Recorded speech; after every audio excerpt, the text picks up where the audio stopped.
Ons lees die oordenking vir die 16de Junie uit Die Here is my herder met die vriendelike vergunning van Lizette Marie. Die opskrif vandag is amandeltak en die teksvers uit Numeri 17 vers 8 sê: Toe Moses die volgende môre by die tent met die getuienis kom, was daar botsels aan die kierie van Aaron, wat daar was vir die stam Levi. Trouwens, daar was nie net botsels aan nie, daar was ook bloeisels en dit het selfs ryp amandels gedra. Tydens die Israeliete se trek deur die woestyn was daar meer as een keer opstandiges wat nie Moses en Aaron se leierskap wou aanvaar nie. Nadat Korag hom teen Aaron verset het, het die Here Moses beveel om 'n kierie vir elke stam te kry en 'n naam daarop te skryf. Dit is in die nag in die tent van ontmoeting geplaas. Die volgende oggend was die tak met Aaron se naam daarop vol bloeisels en selfs ryp amandels. Die tak is toe in die ark geplaas. Die amandelboom is van groot belang in die Bybel.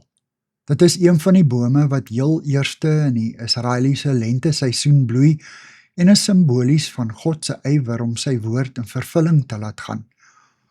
Ons word in Jeremia 1 vers 11 en 12 hieraan herinner, wanneer die Here die jong Jeremia as profeet roep. Op die Here se vraag, wat sien jy? Antwoord Jeremia, ek sien 'n amandeltak.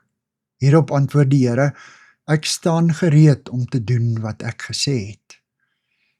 Dis ook interessant dat die Hebreëse woord vir amandeltak aan die woord van gereed staan herinner.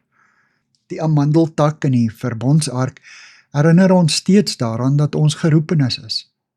Ons moet gereed staan, amandelstaf in die hand, en sy lewende woord uitdra, oral waar ons gaan, in ons woorde en ons dade, en selfs in ons stiltes. Here, ek wil gereed staan om te doen wat U van my vra.